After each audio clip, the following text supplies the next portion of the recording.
Bonjour, je vous salue tout un chacun autant que vous êtes, messieurs internautes. Comme nous le savons tous, votre émission Point sur Tout qui se diffuse tous les fins du mois avec un thème extra méga giga important. Tey maa ngi doon thème bu am importance mais la situation difficile voire même délicate que les étudiants vivent à l'université.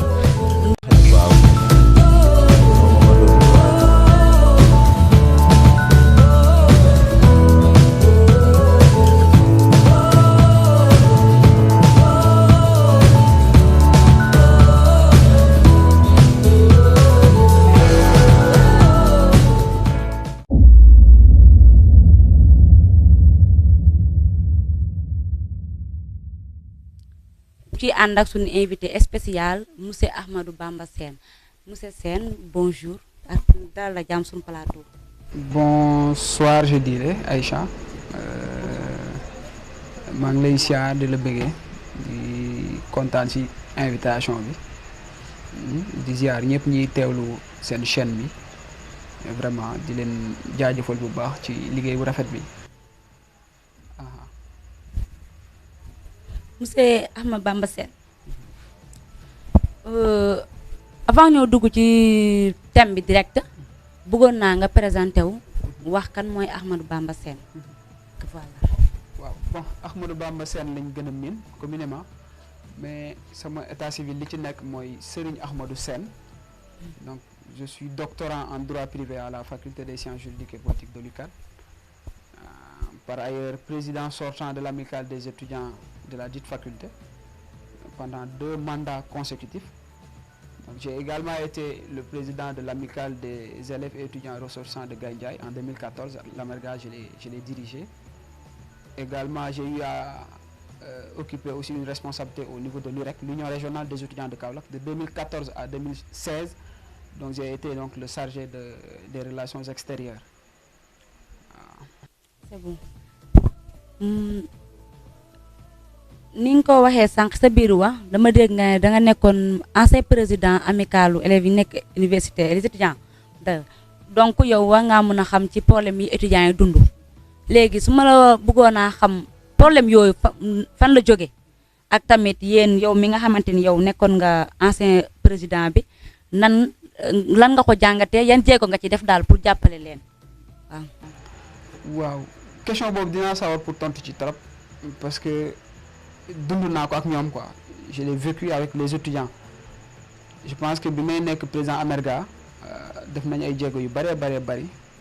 jëm ci dimbale étudiant Gandiaye d'abord ci li may njëkkee rek mooy président amical du n'importe qui peut-être moom lañ ko war a jox parce que il faut d'abord nga xam problème étudiant lan la te comme li nga ko waxee rek problème étudiant dafa bari mais li ci njëkk li koy jur mooy peut-être da nga jóge ci contrée bu sori comme li may faral di wax trop souvent rek vous quittez une lointaine contrée vous allez à Dakar vous êtes d'abord dépaysé parce que peut-être miinuloo environnement boobu vous venez à Dakar vous n'avez pas de famille d'accueil vous n'avez pas peut-être des parents donc qui sont à Dakar ou bien vraiment qui ont peut-être une situation assez confortable pour pouvoir t'héberger comme ça se doit convenablement nga mën a jàngi di ñëw te jàng lim laaj bari laaj na d'abord nga am hébergement comme on l'a dit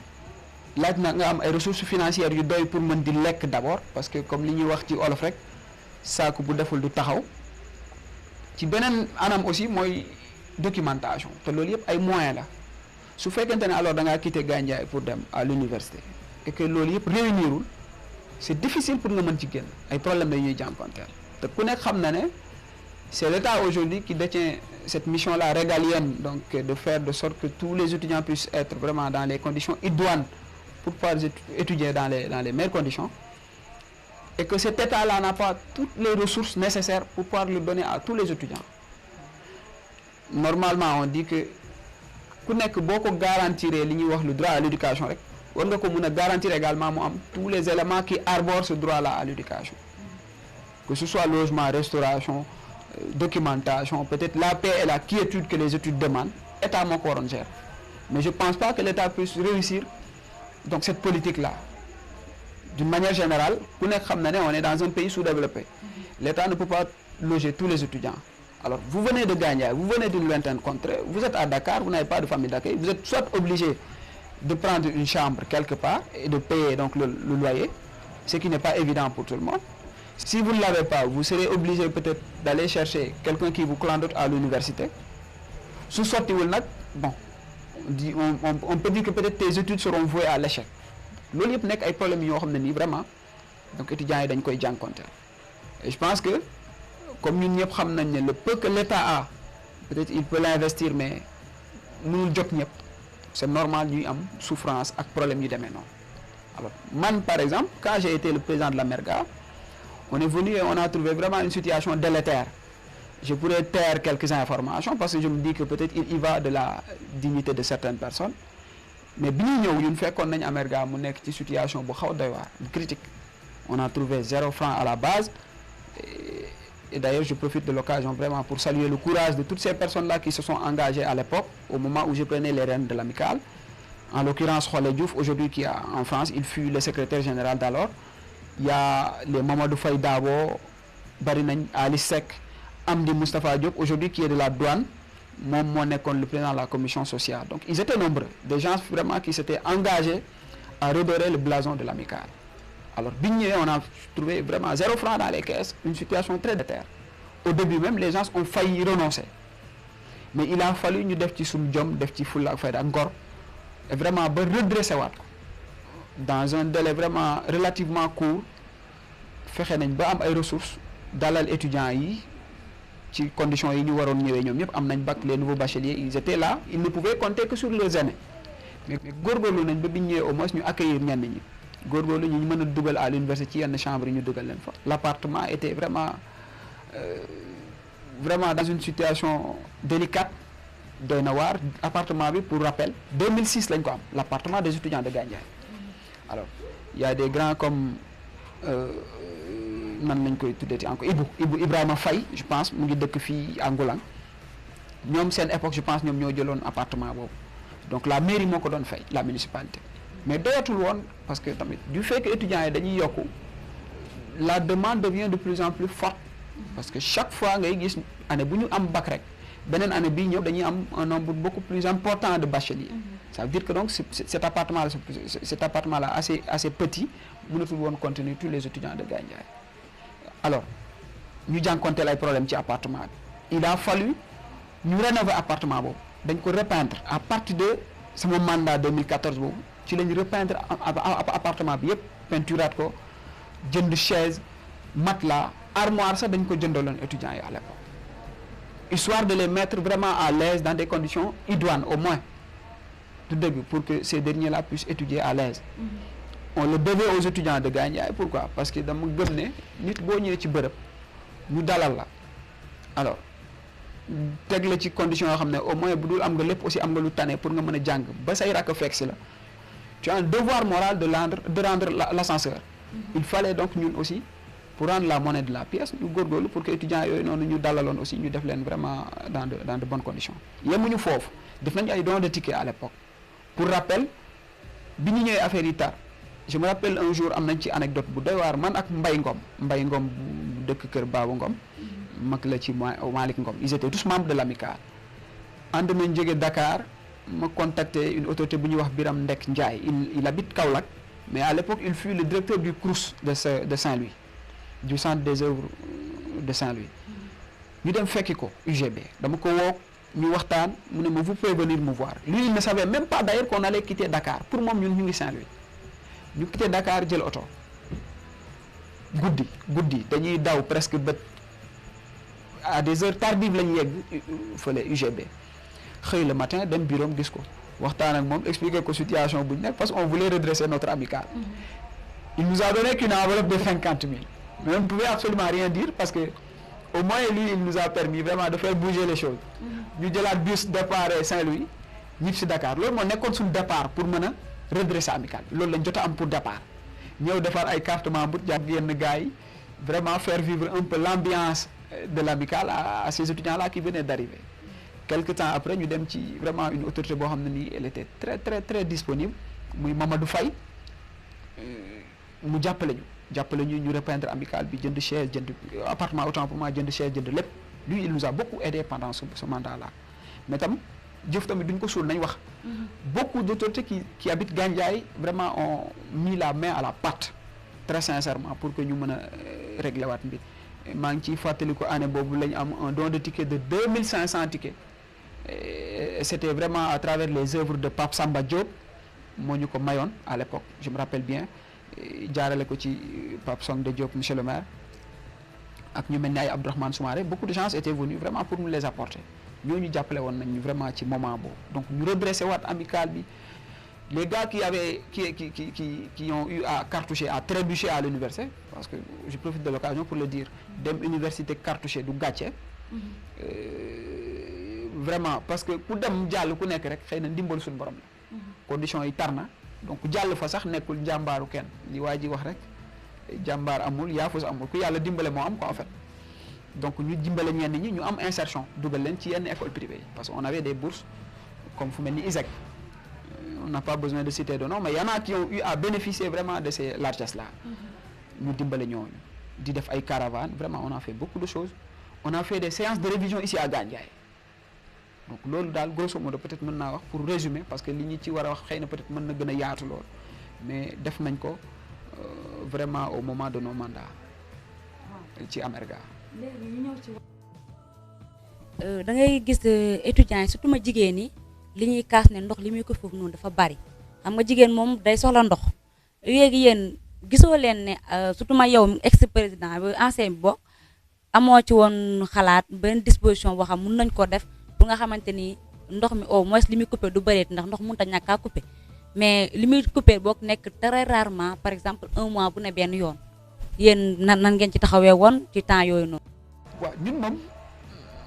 comme li gars yi wax rek notre engagement citoyen li ci gënoon am solo mooy que ñun ay syndicalistes la et qui dit syndicaliste dit un revendicateur peut-être un porteur de voix trop souvent on nous appelle syndicalistes mais peut-être c'est un jargon assez complexe parce que d'habitude bu ñu nee syndicaliste rek c'est quelqu'un qui exerce dans un milieu professionnel en principe dans le bon droit loolu la mais tey boo demee étudiant nga nekk dans le mouvement étudiant peut-être nekk un porteur de voix dañ ñu mën a woowe on nous dit syndicaliste mais nous sommes des porteurs de voix alors ñun dañ doon relayer information bi à tout moment s'il y a des problèmes que ce soit d'eau de restauration d'hébergement bref tous les problèmes vraiment qui tournaient autour des études à l'université et qui concernaient directement les étudiants on relayait l'information auprès des autorités trop souvent on allait même dans le sens de leur proposer des solutions mais fu mel ni UCAD dinaa wax benn réalité ci lu demee ni ndox xëy na ndox moo gën a tuuti sax ci problème bu étudiant di dund il faut qu'on le dise étudiants yi li ñuy dund ci souffrance à l'université bari na trop restauration comme ni ma la wax rek sama njëlbeen wax yaakaar naa lekk dafa primordial ci nit balaa ngay tal dara da ngay tal lekk da ngay tal faju du point de vue de la santé les étudiants ils souffrent à l'université nous avons aujourd'hui un service médical vraiment qui n'est du tout pas digne de son nom quoi qu'on dise xëy na heureusement cette année les gens ont un peu fait déplacer les briques tabax nañ benn service médical boo xam ne léegi moom vraiment ça répond aux normes bientôt peut-être ce sera inauguré loolu lu am solo la ay jéego la yu autorité def mais tey ndox université fa nekk ci zone boo xam ne pente la dafa am pente ci descente la nekk léegi nag pour que l'eau puisse remonter au niveau des pavillons comme ça se doit problème lay doon parce que dama lay wax li ma ci xam parce que nous on était au cœur de ces problèmes là d'eau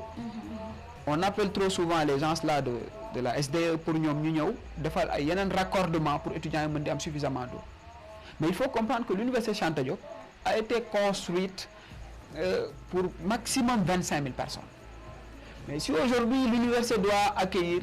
100 000 étudiants 60 voire 100 000 selon les années parce que léegi mu ngi wàññeeku du fait que peut-être d'autres centres universitaires ñu ngi juddu au niveau des régions peut-être yenn école institut privé ñu ngi jël mu ngi wàññeeku tuuti mais nag il y a une explosion démographique au niveau de l'université ça veut dire que donc tey ki nga waroon servir par exemple ci ndox benn quantité supposons par exemple 3 mètres cubes d'eau nga war ko servir une certaine population boobu triplé wul de mais dafa quadruplé même on peut même multiplier aujourd'hui donc cette explosion là démographique de l'université à plus de 6 fois alors ñooñu tey pour nga may leen ndox bu leen di doy day jafe malheureusement c'est la faute de nos autorités quoi qu'on dise parce que gouverner c'est prévoir vous êtes dans un pays comme le Sénégal nit yi ñu ngi enfanté vous m'excusez du terme nit yaa ngi juddu ku juddu ku nekk am nga droit à l'éducation. Vous partez à l'école, les gens aujourd'hui ils partent tous à l'école ñëpp dañuy jàng, les gens sont instruits. ku jàng normalement da ngay aspirer am bac bon mais bac université nga jëm. Et c'est l'État qui a une obligation que vraiment d'orienter tous ces bacheliers là. Koo bàyyi rek délaissé ko rek c'est parce que peut-être tu lui as quelque part pris donc un droit. Donc ñu waroon prévoir def de sorte que université yi soit gën a bëri wala bokk les infrastructures sociaux de base sociales autant pour moi de base donc ñu mën ko yokk étendre ko ba vraiment problème yu mel noonu du dal suñu kaw. waaw donc yooyu moom bokk na ci vraiment loo xam ne nii moo indi problème yooyu à l'université.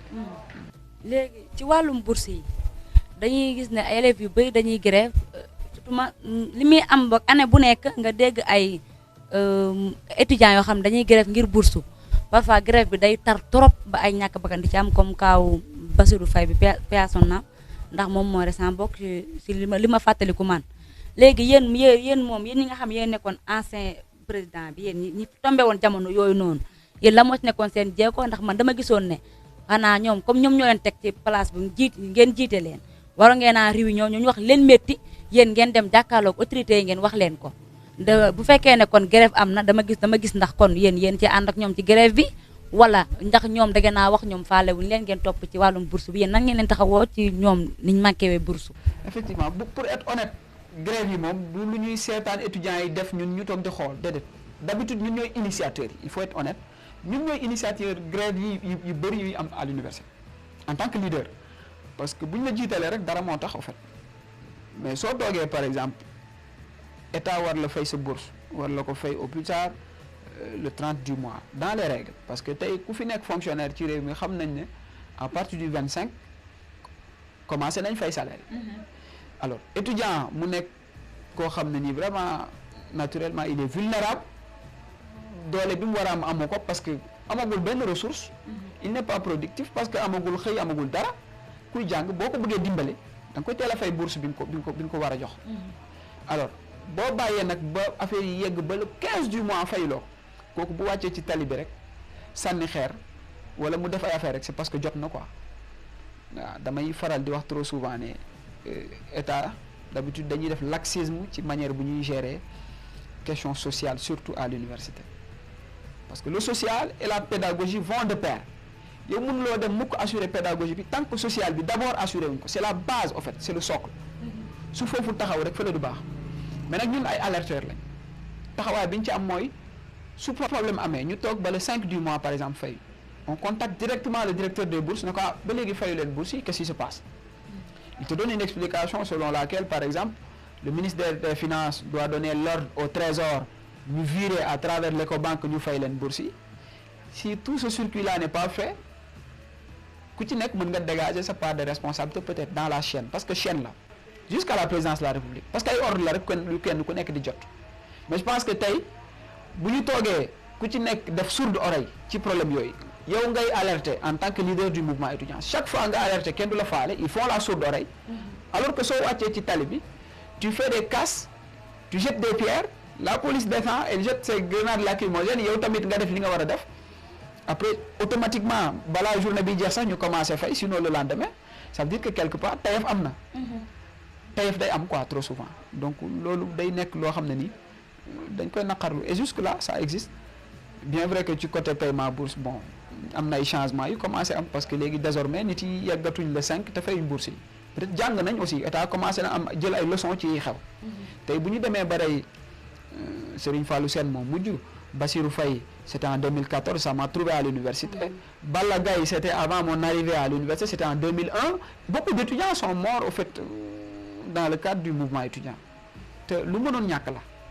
je pense qu'aujourd'hui la politique de l'État devait peut-être se résigner à faire de sorte que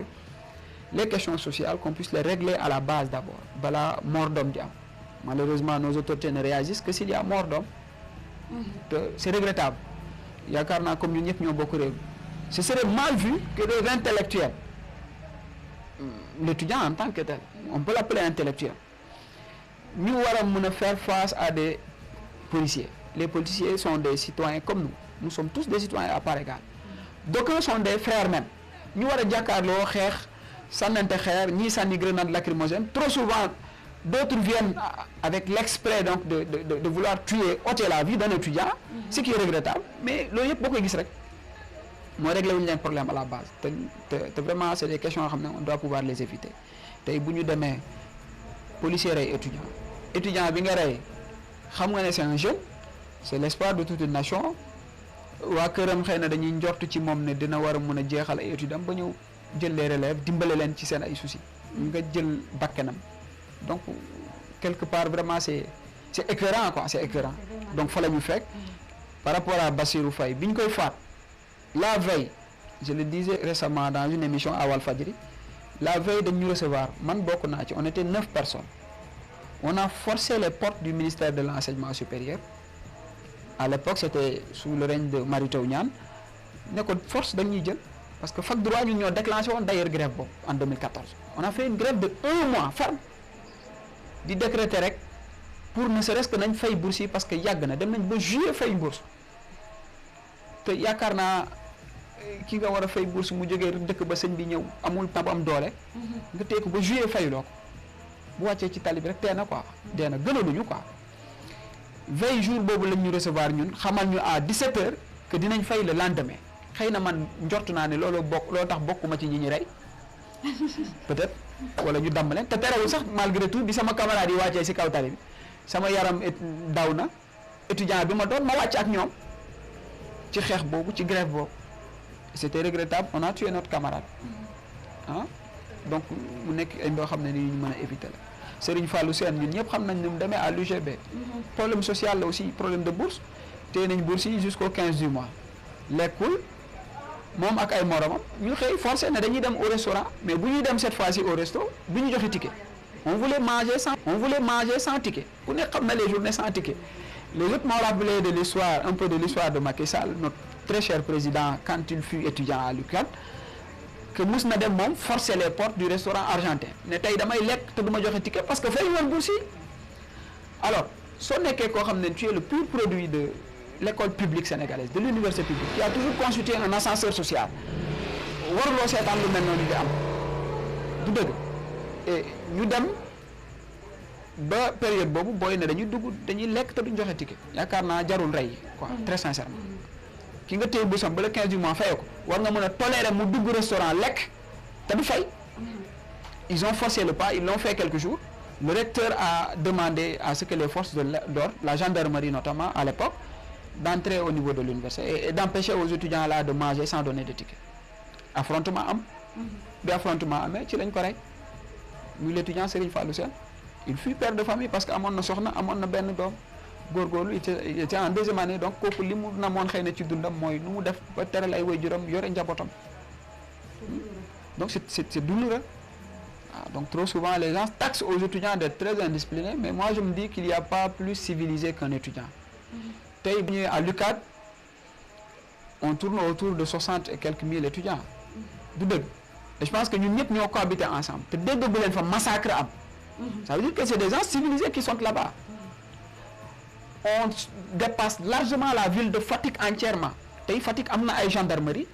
am na police ci biir am na sapeur-pompier am na lépp mais loolu amul biir UCAD par exemple et pourtant malgré tout nous parvenons à cohabiter ensemble et à vivre ku nekk xam na la solidarité étudiantine nit ñi dañ koy faral di waxtaane y a pas plus solidaire qu'un étudiant donc ñun amuñu problème suñu wàccee toj rek c'est parce que mbir yi dem na foo xam ne amaana gënaluñ te yaakaar naa kii tali jàng pour am diplôme talul wàcc tout le temps ci tali bi pour yàq donc du loolu moo ñu tax a jóg en réalité waaw même si yàq bi war nañ ci wax trop souvent les gens nous taxent d'être de grands destructeurs ñu koy regretter trop souvent mais nag voilà quoi les situations. xam nañ ne njiit dafa métti te di nga dajeek nit ku nekk yow ban problème nga mos a am ci bi nga nekkee président amical wala boog lan lañ ci mos a wax mbaa def la ci lu métti loo xam ne ngay toog di ko xalaataat mbaa mu tax nga rëccu di tax nga mos a doon président amical. waaw bari na sax ci ay occasion yoo xam ne trop souvent damay rëccu lu tax sama nekk président amical jiit métti na surtout jiite étudiant gis nga des intellectuels ñuy xalaat jiite leen dafa jafe. faculté de droit ba ma nekk ku ne xam na ne ay intellectuels de haut niveau lañ fay former yow yaay seen jiit donc du yomb ci yow. c'est une lourde charge. benn jour je me rappelle ay étudiants xeex nañ ci problème mu bourse man j'ai eu la bonne information parce que peut-être man maay jokkoo ak autorité bi directement man maay woo ministre mu wuyu ma man maay woo directeur des bourses mu wuyu ma dina am la bonne information je les ai donné la bonne information par rapport au paiement de ces bourses mais ils se sont entêtés dem wàcc ci tali bi commencé barrer ay rues yu demee noonu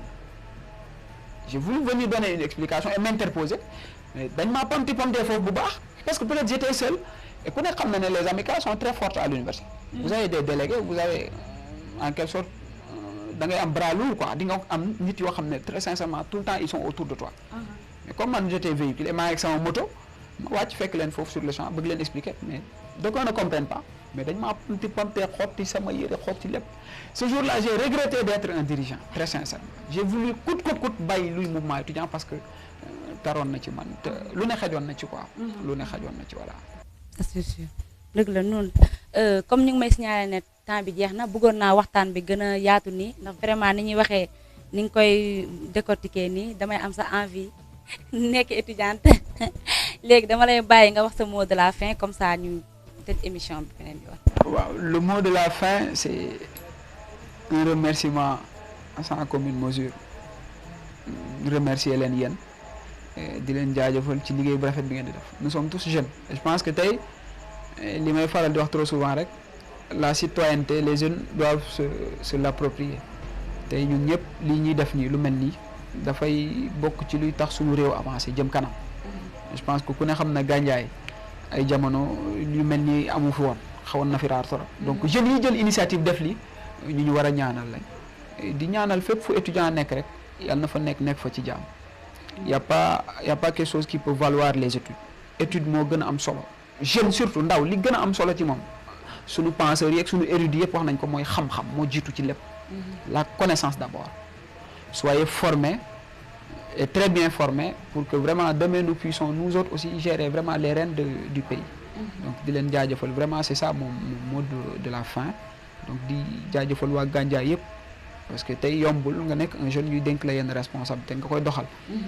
te ñu may la nga def ko ak sa sago gars yi bëri di ci jàpp à tout moment donc vraiment jaajëfal ñëpp waaw. yow itam ñu lay remercier ci sa disponibilité vraiment ça fait un plaisir de te recevoir sur mon plateau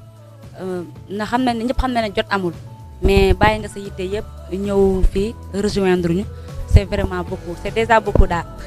waaw voilà c'était tout pour votre émission fii laa yemale émission bi di leen jox rendez-vous ci beneen numéro.